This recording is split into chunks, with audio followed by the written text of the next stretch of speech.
ನಮಸ್ಕಾರ ವೀಕ್ಷಕರೇ. ಒಂದು ತುಂಬ ಕುಟುಂಬ ಇತ್ತು. ಯಜಮಾನ, ಹೆಂಡತಿ, ಅವ್ರಿಗೆ ಒಂದಿಬ್ಬರು ಮಕ್ಕಳು, ಸೊಸೆದಿರು, ಮೊಮ್ಮಕ್ಕಳು, ಮತ್ತು ಮನೆಯಲ್ಲಿ ಆಳು ಕಾಳುಗಳು ಇರ್ತಾಯಿದ್ರು.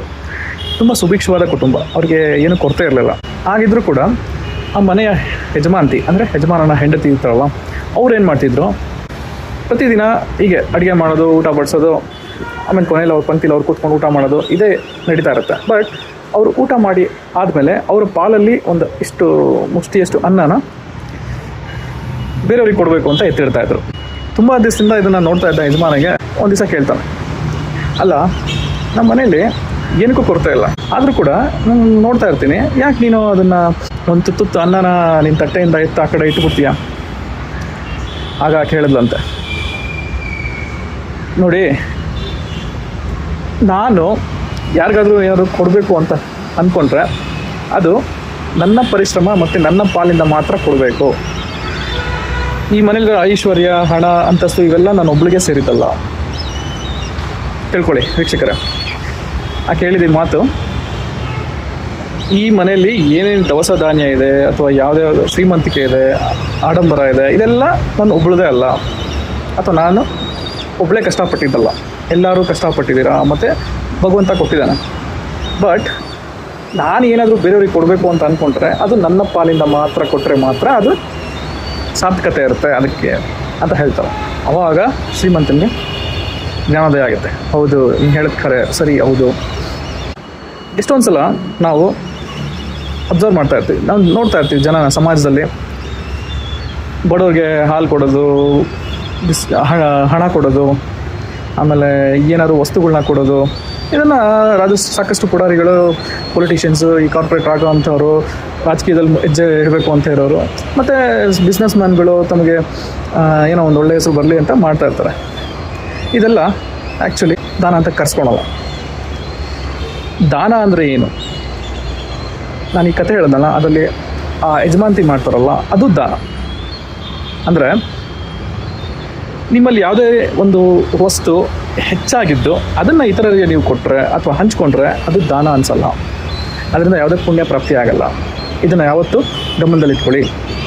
ನಿಮಗೆ ಪುಣ್ಯ ಪ್ರಾಪ್ತಿ ಆಗಬೇಕು ಅಂತ ಹೇಳಿದ್ರೆ ನಿಮಗೆ ಅತಿ ಅವಶ್ಯಕವಾದ ವಸ್ತುನ ನಿಮಗೆ ಬೇಕಾಗಿರುತ್ತೆ. ಆ ವಸ್ತುನ ನೀವು ಮತ್ತೊಬ್ಬರ ಒಂದು ಆ ಕಷ್ಟಕ್ಕೆ ನೀವು ತ್ಯಾಗವಾಗಿ ಕೊಡ್ತೀರಲ್ಲ, ಏನು ನಿಮಗೆ ಕೆಟ್ಟ ಒಪಿನಿಯನ್ ಇಲ್ದಿರ ತಗೊಳ್ಳಿ ಆಯಿತು ಅಂತ ಕೊಡ್ತೀರಲ್ಲ, ಅದು ದಾನ. ಅದಕ್ಕೆ ಪುಣ್ಯ ಸಿಗುತ್ತೆ. ಏನೋ ನಮ್ಮಲ್ಲಿ 1 ಲಕ್ಷ ಇದೆ, 1,000 ಕೊಡು, ಅವನಿಗೆ 1 ಕೋಟಿ ಇದೆ, 10 ಲಕ್ಷ ಕೊಡು, ನಮ್ಮಲ್ಲಿ 2 ಕಾರ್ ಇದೆ, 1 ಕಾರ್ ಕೊಡು, ಇದು ದಾನ ಅನಿಸಲ್ಲ. ತುಂಬ ಜನ ಸಮಾಜದಲ್ಲಿ ಇದೇ ಥರ ನಾವು ದಾನ ಮಾಡ್ತಾಯಿದ್ದೀವಿ, ನಾವು ಒಳ್ಳೆಯವರಾಗಬೇಕು ಅಂತ ಒಂದು ಮನಸ್ಥಿತಿಯಿಂದ ಮಾಡ್ತಾರೆ. ಅದು ದಾನ ಅನಿಸ್ಕೊಳಲ್ಲ. ಅದರಿಂದ ಯಾವುದೇ ರೀತಿ ಪುಣ್ಯ ಬರಲ್ಲ. ನಿಮಗೆ ನಿಜವಾಗ್ಲೂ ದಾನ ಮಾಡೋ ಮೆಂಟಾಲಿಟಿ ಇದ್ದರೆ ಅಥವಾ ನಿಮ್ಮ ಮನಸ್ಥಿತಿ ಇದ್ದರೆ, ನೀವು ನಿಮ್ಮ ಪಾಲಿಂದು ಏನು ಹೇಳಿ, ನೀವು ಕಷ್ಟಪಟ್ಟು ದುಡಿದು ನಿಮಗೆ ಬಹಳ ಅವಶ್ಯಕತೆವಾಗಿರುತ್ತೆ. ಈಗ ಫಾರ್ ಎಕ್ಸಾಂಪಲ್, ನೀವು ಚಳಿಲಿ ನಡ್ಕೊಂಡು ಹೋಗ್ತಾ ಇರ್ತೀರ. ಚಳಿಲಿ ಹೋಗ್ಬೇಕಾದ್ರೆ ನೀವು ಸ್ವೆಟ್ರ್ ಹಾಕ್ಕೊಂಡಿರ್ತೀರ. ಇನ್ನೊಬ್ಬರು ಪಾಪ ಯಾರಿಗೋ ಅವ್ರ ಮೈ ಮೇಲೆ ಬಟ್ಟೆನೂ ಇರೋಲ್ಲ, ಅವ್ರು ನಡೀತಾ ಇರ್ತಾರೆ, ನಿರ್ಗತಿಕ. ಆ ಸಂದರ್ಭದಲ್ಲಿ ನೀವು ನಿಮ್ಮಲ್ಲಿರೋ ವಸ್ತ್ರನ ಅವ್ರಿಗೆ ಕೊಟ್ಟರೆ ಅದು ದಾನ ಅನಿಸುತ್ತೆ. ಯಾಕೆಂದರೆ ಚಳಿ ನಿಮಗೂ ಆಗುತ್ತೆ, ಅವ್ರಿಗೂ ಆಗುತ್ತೆ.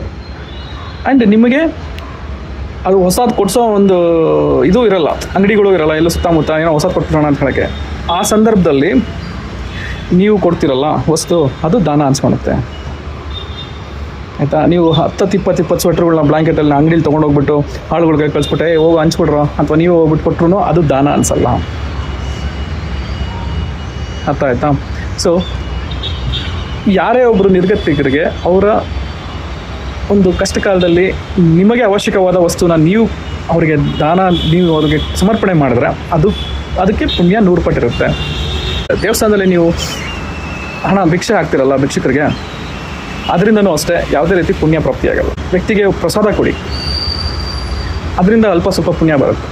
ಪ್ರಸಾದ ನೀವು ದೇವಸ್ಥಾನದಲ್ಲಿ ತೊಗೊಂಡ್ರೆ ಆ ಪ್ರಸಾದ ನಮ್ಮ ಮನೆಯವ್ರಿಗಿರಲಿ ಅಂತ ತೊಗೊಂಡು ಹೋಗ್ತೀವಿ, ಅದರಿಂದ ನಾವು ಒಂದಿಷ್ಟು ಕೊಟ್ಟರೆ ಆವಾಗ ನಿಮಗೆ ಪುಣ್ಯ ಪ್ರಾಪ್ತಿ ಆಗುತ್ತೆ.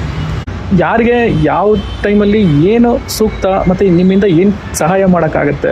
ಫಾರ್ ಎಕ್ಸಾಂಪಲ್ ನಿಮಗೆ ಅವ್ರಿಗೆ ನಿಮ್ಮ ಸಮಯ ಕೊಡಿ ಅವ್ರಿಗೆ, ಅದು ಕೂಡ ಒಂದು ಪುಣ್ಯ ಪ್ರಾಪ್ತಿ ಆಗುತ್ತೆ ನಿಮಗೆ. ಕೆಲವರು ಏನೋ ನೀವು ಯಾರೋ ಮನಸ್ಥಿತಿ ಚೆನ್ನಾಗಿರಲ್ಲ, ಡಿಪ್ರೆಷನ್ ಇರ್ತಾರೆ, ಅಂಥವ್ರು ನಿಮ್ಮ ಸ್ನೇಹ ಬಯಸ್ತಾರೆ. ಅಂಥವ್ರಿಗೆ ಒಂದು ಸ್ವಲ್ಪ ಟೈಮ್ ಕೊಡಿ, ಅದು ಕೂಡ ದಾನದ ರೂಪನೇ ಸೇರ್ಕೊಳುತ್ತೆ. ಮತ್ತು ಅದರಿಂದ ಅವ್ರ ಮನಃಶಾಂತಿ ತೊಗೊಂಡು ಅವರು he will become better, he or she will become better. So ಆ ಥರ ಕೆಲಸ ಮಾಡಿದ್ರೆ ನಿಮ್ಗೆ ಪುಣ್ಯ ಸಿಗುತ್ತೆ. ಏನೋ ಒಂದು ಚೆಕ್ ಬುಕ್ ಬರ್ಕೊಡ್ತೀನಿ ತೊಗೊಂಡೋಗೋ ದುಡ್ಡು ಅಂತ ಹೇಳಿದ್ರೆ ನೋ, ಅವ್ರಿಗೆ ಅವಾಗ ಹಣದ ಅವಶ್ಯಕತೆ ಇರೋಲ್ಲ, ಅವ್ರಿಗೆ ಅವಶ್ಯಕತೆನೇ ಬೇರೆ ಇರುತ್ತೆ. ನಿಮ್ಮಿಂದ ನಿಮ್ಮ ಕಾಲವನ್ನು, ನಿಮ್ಮ ಟೈಮನ್ನು ಅವ್ರು ಎಕ್ಸ್ಪೆಕ್ಟ್ ಮಾಡ್ತಾರೆ. ಮಕ್ಕಳು, ಹೆಂಡತಿ, ಫ್ಯಾಮಿಲಿ, ಸೊ ಇವುಗಳಿಗೂ ಕೂಡ ಸ್ವಲ್ಪ ಸಮಯನ ಎತ್ತಿಡಿ. ಬರೀ ನಾನು ಕೆಲಸ ಮಾಡ್ತೀನಿ, ದುಡಿಬೇಕು, ನನಗೆ ಸಂಪಾದನೆ ಮಾಡಬೇಕು ಅಂತ ಮನಸ್ಥಿತಿಲಿ ನೀವು ಹೋಗ್ತಾ ಇದ್ದರೆ ನಾಳೆ ದಿವಸ ನಿಮ್ಮ ಬಗ್ಗೆ ಅವ್ರಿಗೆ ಅಭಿಪ್ರಾಯನೇ ಅಷ್ಟು ಚೆನ್ನಾಗಿರೋಲ್ಲ. ಯಾವಾಗ ದುಡ್ಡು ಅಂತ ದುಡಿಯೋಕೆ ಹೋಗ್ತಿರ್ತಾನೆ, ಆಚೆ ಮನೆ ಇಲ್ಲ, ಸಂಸಾರ ಇಲ್ಲ ಅಂತ ಹೇಳ್ತಾ ಇರ್ತಾರೆ. ಎಷ್ಟು ದುಡ್ಡು ನಾನು ನಿಮಗೆ ಅಲ್ವೇನ್ರಿ ಅಂದ್ರೆ ಅದು ನಮಗೆ ಬೇಕಾಗಿರೋದು ಬರೀ ಹಣ ಅಲ್ಲ ಅಂತ ಅವ್ರಿಂದ ಉತ್ತರ ಬರುತ್ತೆ. ದಾನ ಎಂಬ ಪದದ ಅರ್ಥವನ್ನು ಸರಿಯಾಗಿ ತಿಳ್ಕೊಂಡು ಇನ್ನು ಮುಂದೆ ಯಾವುದು ದಾನ, ಯಾವುದು ಭಿಕ್ಷೆ, ಯಾವುದು ಉಡುಗೊರೆ, ಈ ಮೂರರ ಬಗ್ಗೆ ನೀವು ಚಿಂತನೆ ಮಾಡಿ ಮುಂದುವರಿರಿ. ಓಕೆ, ಧನ್ಯವಾದಗಳು ವೀಕ್ಷಕರೇ.